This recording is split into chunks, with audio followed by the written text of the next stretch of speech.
you know, in everything that he was doing and everything that he was saying. And it was my first real experience of being, you know, completely, fully absorbed in something for an extended period of time. So it was wonderful. And that 1 week kept us going for the whole year. You know, we saw Prabhupada for 1 week a year, but it was enough to keep us fired up, you know, and out there, you know, selling books and doing whatever services that we were doing, you know, for the whole year until we saw Prabhupada again for the next year. And that's the way that it was. We all had that experience. So Prabhupada would travel around. Usually, by that time, he was doing one world tour a year. 75, 74, he'd done the same thing, 3 or 4 months out, and then the rest of the time he was in India. So in 1976 then, because I'd had the chance to join Prabhupada's party, and then we came back to Melbourne on the first stop of what proved to be his last world tour. So whilst we were there, because all the devotees in Australia, they all converged on Melbourne Temple, and it was a very ecstatic week, because being with Prabhupada, it was like being at a permanent festival. Yeah, we have festivals and everybody gets fired up and you go for a weekend and, you know, you chant and dance and take wonderful prasadam, and then that's it. But with Prabhupada, if you were traveling with him, because that was happening every day, because wherever he went, for those devotees that he was visiting, that was their festival for the whole year. You know, that was their main festival for the whole year. So when you were on his party, every day practically was a festival wherever you were going. So it was very nice. Anyway, so during the festival in Melbourne, Prabhupada's visit, he was lecturing in the evenings. He was speaking from the 9th chapter of Bhagavad Gita. And there was one young lady there who pushed her way through the crowd just as Prabhupada was leaving the temple room one night. And she handed him this solid gold necklace. It was like 24 karat gold. It was the real thing. And she told Srila Prabhupada that please keep that, or you can give it to the deities, whatever you want to do with it. So Prabhupada decided that he would give that necklace to Radharani, to the deities, for Radharani to wear. And then we left Melbourne, we went to Auckland in New Zealand. That was the next stop. We were only there for a day and a half. And so it was quite hectic. There was some deity installation, there was some initiations.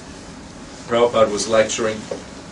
So during his hectic schedule, this was on the 27th of April in 76, Prabhupada found time to reply to a letter that had been given to him by the young woman in Melbourne who had given him the golden necklace. Her letter was a moving testimony to the power of association. I could never describe the joy that I now feel after realizing what Krishna consciousness is all about. And what is more, having been so honored to have your divine grace in our presence. We are so fortunate that with Krishna's mercy, you have come to Melbourne to teach us and inspire us. I am so happy that at last in my heart I have accepted Krishna and accepted your divine grace as our enlightened spiritual master. Only now I understand why the devotees dance like that. It is so wonderful to have realized that we've been so lucky to have the opportunity to come to God consciousness and to be able to pay our obeisances and prayers. She went on to ask for advice because unfortunately her husband is a meat eater and inimical to the devotees and will not allow her to take their 6-month-old child to the temple. Prabhupada was very sympathetic, but he didn't advise her to do anything radical. Rather, he recommended that she remain in her present situation and take shelter of the Lord by always chanting the Maha Mantra and by going to the temple as much as possible. He said Krishna would offer her all protection and make all suitable arrangements for her to be engaged in his service. So anyway, that was, a person that was transformed there. When Prabhupada came, the devotees were so ecstatic. She'd been coming before, but it wasn't until Prabhupada came. And then she saw the devotees, every night, having these huge kirtans and really, very ecstatic. And Prabhupada, encouraging them. she just transformed. And then she said, now I realize why the devotees are jumping up and down like that. She'd seen it before, but it was when Prabhupada came that she really understood it. So anyway, this is the potency. This is why Prabhupada set up so many centers for Krishna consciousness around the world. It's for the benefit of others. Yeah. Not that they're places where we just eat and sleep, but they're meant to be places where people are invited to come, have that sadhu sangha, that association with devotees, and become transformed.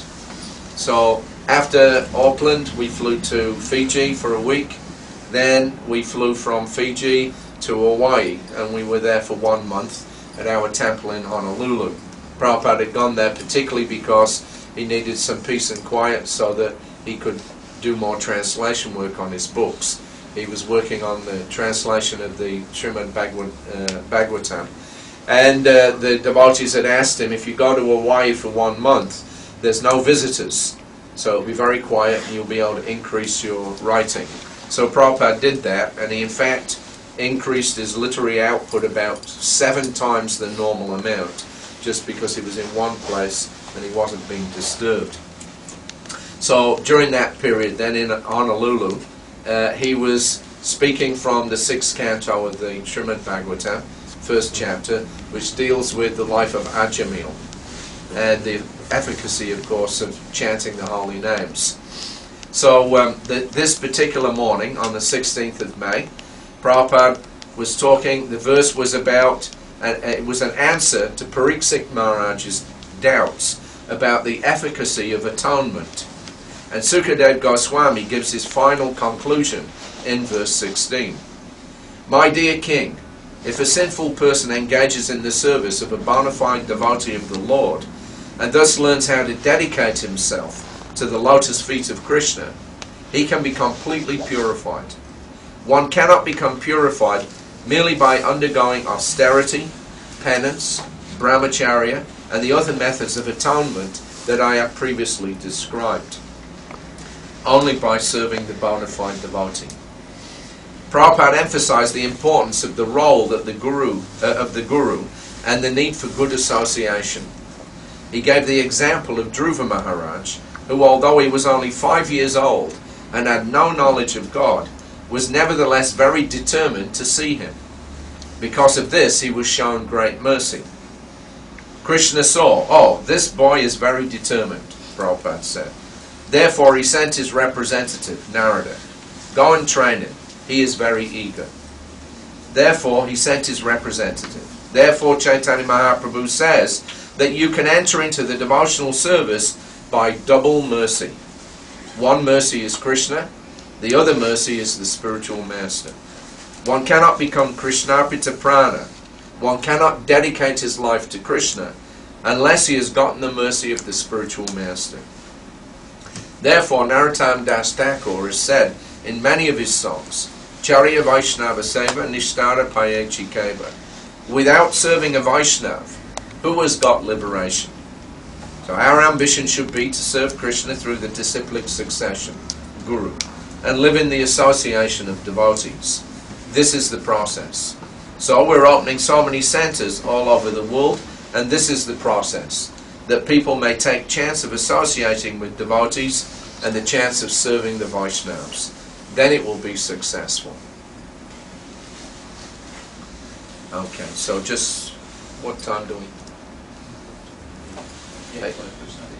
8 o'clock. All right, so I'll just give one more and then we'll do any questions that anybody has. So from Hawaii, Prabhupada went to mainland America. We went to Los Angeles, Detroit, Toronto, West Virginia, New Vrindavan, Washington, D.C., and then we ended up in New York. That was on July 9th, and we stayed there until July the 20th. So on July the 20th, Prabhupada gave his final class to the devotees. The place was packed up. At that time we had an 11-story building in Midtown Manhattan on West 55th Street. The temple room could hold about 1,000 people, and it was completely packed up with devotees and with visitors. And we just also had the very first New York Rath Yatra on the 18th of July. It was a tremendous success. About 600 devotees converged on New York. We went all the way down Fifth Avenue, from the top, about 50 blocks, all the way down to Washington Square Park. It was like the culmination of 10 years of Prabhupada's preaching. He had started ISKCON in 1966, in July, there in New York. He had formally made ISKCON, incorporated it. In fact, the week before we arrived there in '76, we'd had a birthday celebration, ISKCON's 10th anniversary. And then we went to New York, of course, which is where Prabhupada had started everything. And finally, after 10 long years, then they were having the first New York Rath Yatra.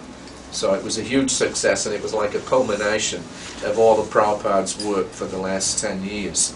So now on the